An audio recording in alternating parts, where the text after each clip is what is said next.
Kamusta mga anime lovers? Bago magsimula ay shoutout sa ating mga awesome Lodi members Mwamu Chup Chup. Patuloy ang paghahari ng mga dragon sa kaharian ng Fury dahil sa utos ni Future Rogue. Samantala kaharap ng Team Laxus si Atlas Flame kaya isa-isa nilang ginamit ang malalakas na mga kakayahan sa Flame Dragon. Subalit hindi ito nasaktan dahil walang kwenta sa uri ng dragon na ito ang gamit nilang mga mahika. Dumating sila Natsu at Happy kaya nakalanding ang bida sa ulo ng Flame Dragon at pilit na kinakain ng apoy sa katawan nito. Saka umalis ang mga kasama para hanapin si Wendy. Nainis ang dragon at nagsimulang magwala upang mapinsala si Natsu pero hindi ito bumibitaw. Subalit nang maramdaman nito na pamilyar ang aura ay tinanong niya kung kilala nito si Ignil. Sagot naman ng bida na ito ay kanyang ama. Natutuwa si Future Rogue dahil umaayon ang lahat sa plano samantalang abala ang lahat sa pakikipaglaban sa mga dragon. Subalit dumating ang bida sakay ni Atlas Flame dahil kaibigan daw nito si Ignil. Kaya kinagat nito ang Mother Flame ngunit inatake din siya ng energy beam na nagpasabog sa bundok. Ngunit hindi nasasaktan si Atlas sa mga breath attacks at ang Mother Glare ay hindi rin tinatabla ng apoy dahil sa katawan na adamantine. Pero nang si Natsu ang sumugod at umatake gamit ang apoy na hinigop mula kay Atlas ay labis itong nasaktan na natunghayan ng mahal na hari habang nagpapatuloy ang labanan sa buong Fury. Gumamit ng memory make si Rufus upang makagawa ng yelo na may black lightning. Sunod ay ginamit niya ang Stormy Windfang na tumapos pa sa marami nito subalit napapagod na rin siya. Saka dumating naman si Gray para tulungan siya. Tumakbo ng mabilis si Jet at sinipa ang isang halimaw. Si Droy ay sinuntok ang mga ito gamit ang halaman. At si Romeo at Macau ay pinasabog ang isa gamit ang flame magic nila. Gumawa ng decoy si Wakaba upang malito ang isang halimaw at tamaan ito ni Macau. Si Olga ay tinapos ang marami nito gamit ang mas malakas na spell. Subalit sabay-sabay siyang tinira ng mga ito. Mabuti ay dumating si Jura na iniligtas siya gamit ang bato, saka tinapos din ito ang mas maraming halimaw. Si Sting ay nilabas na ang kapangyarihan at inatake ng Dragon's Roar ang Caesar Dragon, tapos nilagyan pa ito ng seal sa katawan upang hindi makagalaw subalit walang umepekto sa kanyang mga ginawang atake. Si Rogue ay umatake rin ng Dragon's Roar ngunit hindi nasaktan ng Livia Dragon.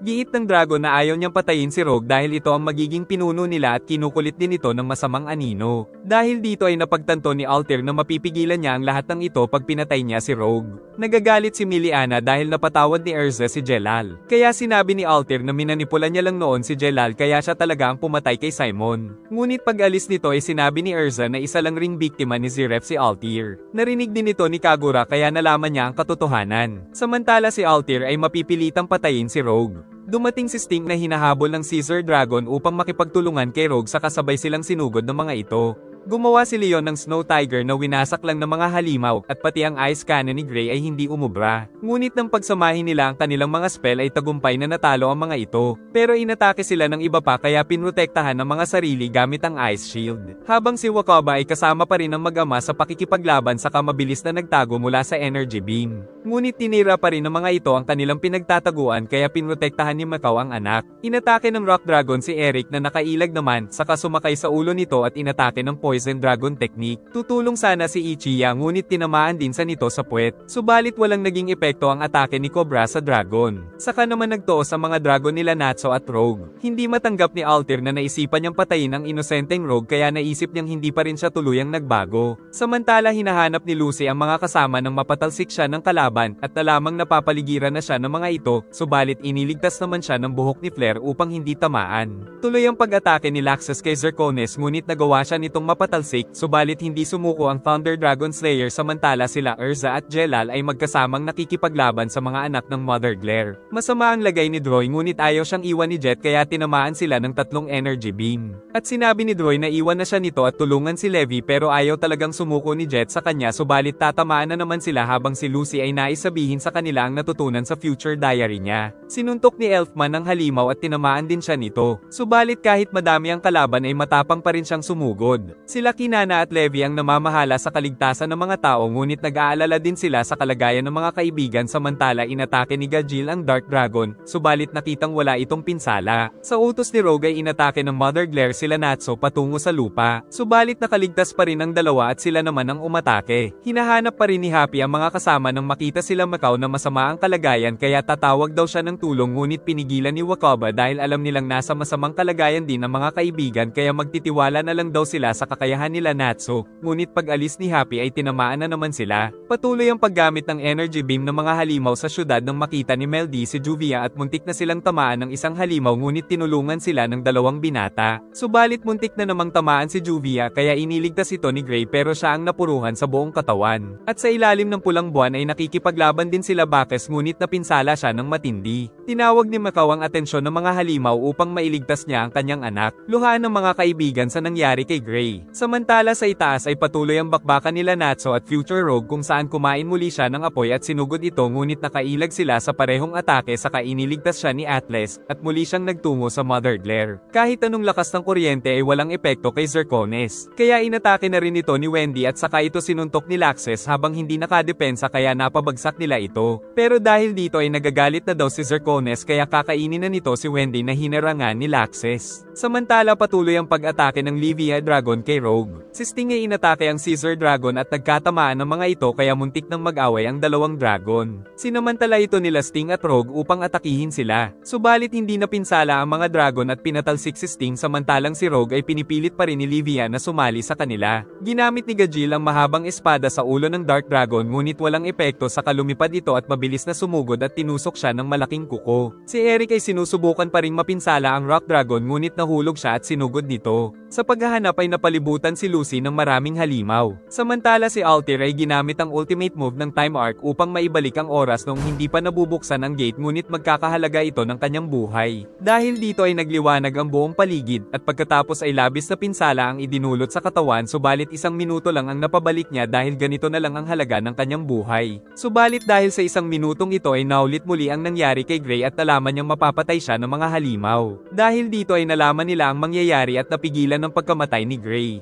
Dahil rin dito ay nakailag sila Droy at Jet sa energy beam ng mga halimaw at naging aware din sila Macau na susugurin na sila ng mga ito. Ito rin ang dahilan upang maging synchronize ang atake nila Wendy at Laxes kay Zircones. Si Bacchus ay nakaligtas din mula sa di inaasahang pag-atake ng kalaban. At si Gajil ay napredict ang kilos ng dragon kaya tinamaan niya ito at ang iba pang mga Dragon Slayer ay nagkaroon ng advantage dahil lang sa 1 minuto na naibigay ni Altair sa kanila. Si Lucy ay naiwasan din ng mga halimaw dahil sa 1 minutong nagbalik. Na-distract si Rogue sa nangyari kaya tinamaan siya ni Natsu ng suntok. Dahil dito ay nakarating na rin si Lucy sa prinsesa at sinabi ang nakita sa future notebook na kung mawawasak nila ang gate sa kasalukuyan ay maglalaho ang gate sa future at mababago ang kasaysayan na nakaayon sa kanila. Naghanda sila Lucy at Yukino sa pag-atake kaya pinalabas ang 12 Zodiac Celestial Spirit. At sabay-sabay na inatake ng mga ito ng ubod ng lakas ang gate subalit walang nangyari dahil sa taas ng magic power na taglay nito. Habang patuloy ang pag-atake ni Atlas sa Mother Glare ay patuloy din ang paglikas ng mga tao. Kalaunan ay nasipa ito ni Natsu at natuhad pa sa pagmumukha ngunit naging isang anino ito at pinalibutan si Natsu at dahil sa labanan ng mga dragon ay nahulog ang ating bida ngunit pinilit niyang makakapit sa dulo ng buntot nito.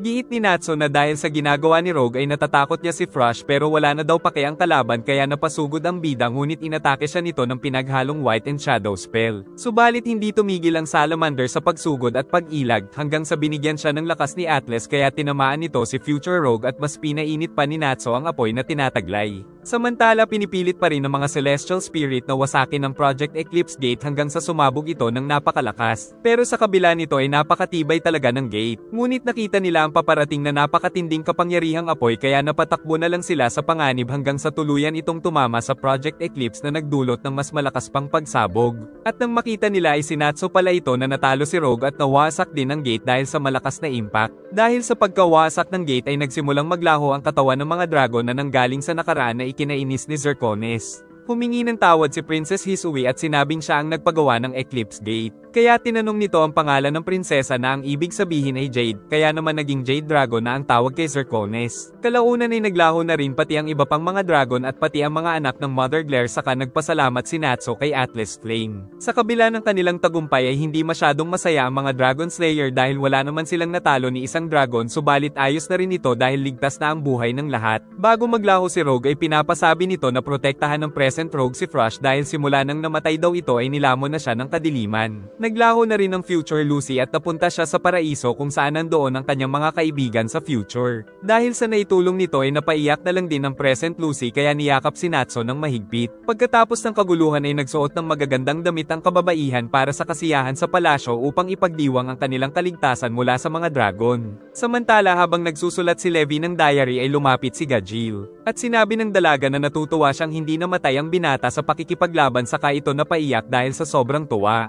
Naging kaibigan na rin ni Lucy ang prinsesa at nalaman pa nitong kaibigan pala ng kanyang ama si Hisui. Pinakita rin ni Juvia ang magandang kasuotan sa kanyang crush ngunit pagyakap ay iniwasan siya nito. Giit naman ni Leon na nalaman niyang hindi talaga siya gusto ni Juvia. Sila Sheria at Wendy ay nag-enjoy sa napakasarap na pudding. Ngunit nais rin kumain ng First Master kahit isa siyang multo. Nagtataka pa rin ang mga guildmates dahil wala si Natsu sa pagtitipon. Dahil rin sa mga nangyari ay naging mag-sister na rin sila Erza at Kagura. Nakita niyang malungkot pa rin si Miliana kaya nilabas ang mga pusa dahil ito ang kahinaan niya. Samantala si Sting ay nais makipag-inuman kay Gajil dahil hindi nila makita si Natsu. Nahiya si Yukino nang makita sila Sting, ngunit sinabi ni Sting na magsasagawa sila ng bagong Sabertooth kung saan papahalagahan na nila ang mga kaibigan. Ngunit dahil natalo ito ni Kagura ay nais niyang sumali ito sa Mermaid Hill. Pero nais din ng Fairy Tail na sa kanila sumali si Yukino. Pinagagawan din siya ng iba pang mga guild members pati na ng mga guild master kaya nagkagulo sa palasyo. Ngunit natigilan sila nang magsalita si Colonel Arcadios dahil magsasalita daw ang hari. Pero ang dumating ay ang hinahanap nilang si Natsu. Dahil dito ay naubos ang buhok ng master sa kahihiyan. Nagkaroon din ng sayawan ng lahat ng panauhin sa pagtitipon. Saka humingi ng tawad ang prinsesa dahil sa kanyang aksyon ay muntik nang mapahamak ang lahat. Ngunit ipinagtanggol siya nila Arcadios at Dalton maging ng mga malalakas na wizard ng iba't ibang guild dahil ginawa lang ito ng prinsesa dahil akala niya ay ito ang makakabuti sa kaharian.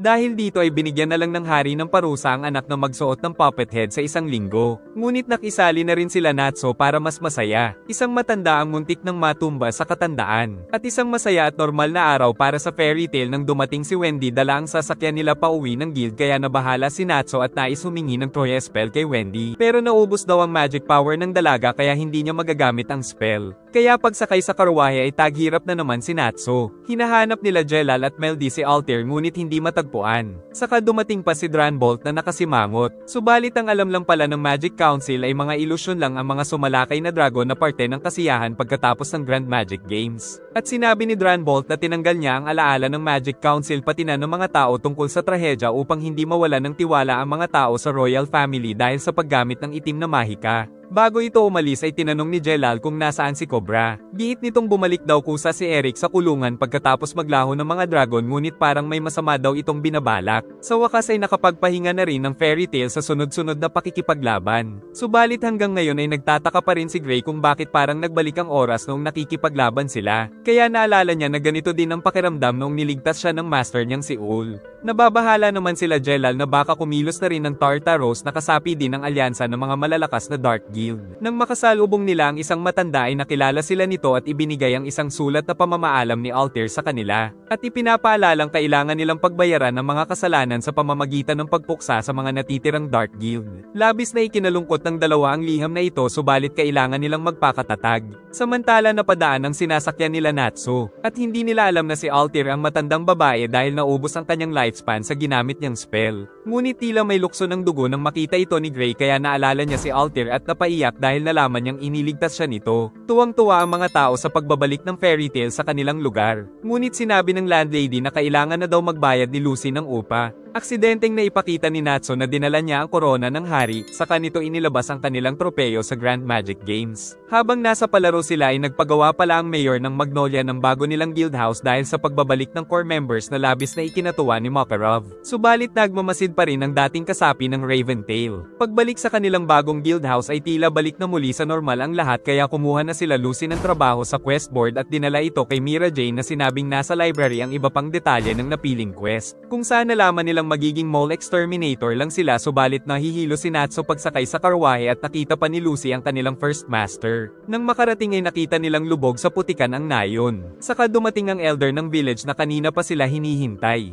Giit ng matanda na binubutas ng mga mole ang lupa kaya nagkaroon ng tubig sa kanilang village. Nagbangka si Lucy upang puntahan ito pero nalamang napakalaki pala ng mole na bigla silang inatake. Tutulong sana si Natsu ngunit nakaramdam na naman ng motion sickness kaya sama-sama silang pinalo nito. Saka sila hinabol kaya naisip nilang maghiwalay kaso si Lucy ang hinabol ng halimaw na iniligtas naman ni Happy. Nakita nilang napadaan sila Erza mula sa isang misyon. Kaya nagpasya silang tulungan sila Lucy pero manghihingi daw sila ng pabuya. Tinawag ni Lucy si Horologium at pumasok si Natsu sa kanila inilubog sa putikan. Agad naman silang nilapitan ng mold saka muli itong nagpakita sa kanila kaya umatake na sila Wendy, Gray at pati na rin si Natsu sa halimaw ngunit nakapagtago ito at inatake ang kanilang bangka. Nang muling sumugod si Natsu ay nagkatamaan sila ni Gray. Tapos lahat sila ay hinabol ng malaking monster mold kaya gumawa si Gray ng yelo upang makaligtas sila mula dito. Ngunit nang magtungo ito sa ilalim ay winasak ni Natsu ang yelo na ikinagalit ni Gray. At hinabol na naman ito si Lucy kaya umakyat siya ng puno at gamit ang latigo ay lumipat siya sa isa pang puno subalit hindi siya tinigilan ng monster mole.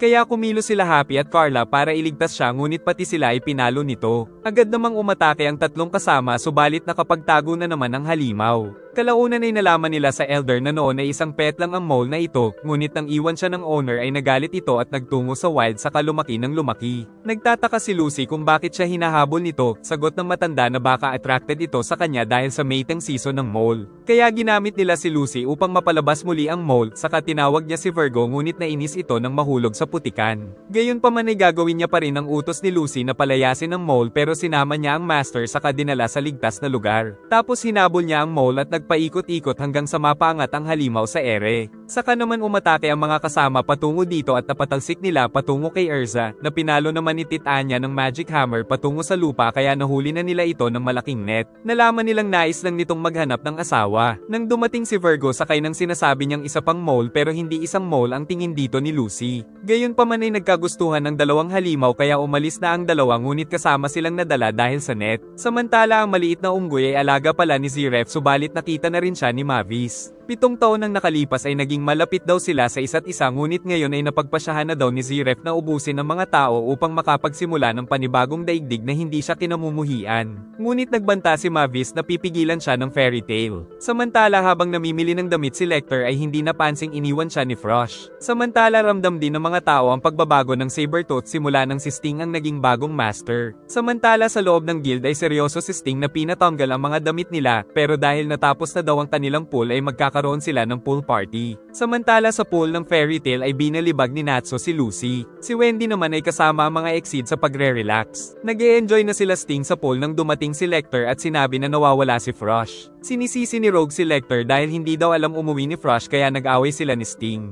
Kagad nilang hinanap ang exceed ni Rogue nang makita nila sila Gajil at Lily na agad na tinanong ni Rogue. Nakita daw ito ni Lily na pumasok sa isang kanto na agad nilang pinuntahan. Habang namimili si Wendy ng bathing suit para kay Sheria ay tinanong din ito ni Rogue kung nasaan si Frosh kaya sinapok ni Sting. Giit ni Carla na nakita niya si Frosh na nagtungo sa banda roon. Ngunit hindi pa rin nila mahanap ang pusa ni Rogue kaya tinanong nito si Ichiya na sinapok dahil muntik na siyang halikan. Pero pinakita pa nito ang kadiring swimsuit saka tumalon kay Rogue na tuluyan itong tinapos dahil sa kababuyan. Kalaunan ay nakita na nila si Frosh ngunit aksidente namang nahawakan ng siopaw ni Yukino kaya inumbag ito ni Sting. At nakita nilang nakatingin si Frosh sa isang mapa kaya nais nila itong panooring makauwi ng mag-isa. Ngunit na-distract ito kagad sa isang palaka. Tapos paparating pa ang mga nagwalang mga kabayo. Nagtungo si Rogue sa karwahe subalit meron din siyang motion sickness ngunit nailigtas niya pa rin ang exceed kahit siya ang nasaktan sa pagbunggo. Natuwa si Miliana nang makita si Frosh na inakala niyang isa talagang palaka. Ngunit nais itong dalhin ni Kagura na ikinainis ni Rogue. Pero nagsimula din na mag-away ang dalawa dahil gusto nilang makuha si Frosh. Nang maisip ni Miliana na tanungin na lang nila ang pusa kung kanino nito gustong sumama pero nakaalis na pala ito na agad na hinanap nila Rogue.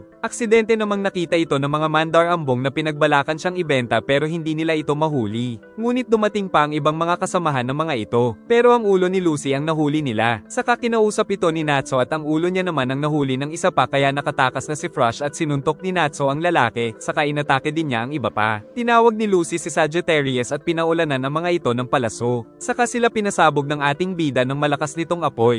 Ngunit nawala na naman si Frosh na nakita nila Gray at Juvia. Kalaunan ay napaiyak na ito dahil nawawala daw talaga siya kaya napaiyak na rin si Rogue. pero nais daw niyang magtiwala na makakabalik ito sa guild ng mag-isa. Nais din itong tulungan ni Gray pero sinabi ni Frosh na nais niyang makauwi ng mag-isa upang hindi na siya problemahin ng mga ka-guild. Kaya sinundan na lang nila ito para siguruhing ligtas itong makakauwi ngunit na-distract na naman sa mga butterfly. Nagtanong din ito ng direksyon kay Erza at sinubukan naman ng dalaga ang kanyang baniling outfit para kay Rogue na ikinatuwa ng binata. Saka nagpatuloy ito sa paglalakbay patungo sa kanilang guild. At pagsapit ng gabi ay inaantok na ito pero naglalakad pa rin hanggang sa makauwi siya ng mag-isa sa guild, pero sa Fairy Tail Guild. Napahanga ang lahat sa husay ni Gray sa billiard. Ngunit nang subukan ng bida ay ginawa niya naman itong baseball kaya tumalsik ang mga bola sa buong silid at napahamak ang mga manlalaro. Pagpalo pa ni Natsu ay tatamaan si Erza ngunit nakuha nito ang bola. Dahil dito ay naalala ni Erza nung naglaro siya ng billiard sa bunny outfit nito. Ngunit dahil sa lakas ay nawasak niya ang lahat ng mga bola. Dahil naligaw lang pala siya dahil ang pakay niya ay si Moulin Rogue pero sa kabilang building pala ang kanyang destinasyon. Natakot ang mga tao dahil akala nila ay kasamahan ni Erza si Moulin Rogue dahil nagpapanggap din pala itong miyembro ng Fairy Tail na ikinainis ni Titania. Nagtungo na siya sa nasabing shop at nagdisguise bilang isang waitress upang makalapit kay Moulin na nagyayabang pangwawasakin daw nila ang bayan kapag ginalit pa siya ni Erza. Pero pinagbantaan siya ni Titania gamit ang malaking espada. Sa kabila nito ay hindi sumuko si Moulin at mabilis nitong tinanggal ang kanyang damit na nakita ng kalalakihan. Kaya inilabas niya ang sariling damit at ninudngod sa pader ang mukha ng bandido na nagpayanig sa buong bayan hanggang sa makarating sa kabilang gusali. Gayunpaman ay binaril siya ni Moulin ngunit pinabanda lang ni Erza ang bala kaya muntik na ang mga manlalaro ng bilyar. Sa muli nitong pagbaril ay pinabanda ulit ni Erza na tinamaan ng puting bola at napapasok ang number 1 ball. Kaya pinagbabaril siya ng bandido ngunit lahat ng mga bala ay ginagamit lang ni Erza para mapapasok ang lahat ng mga bola ng bilyar. At nagpatuloy ito hanggang sa ma-corner niya si Moulin.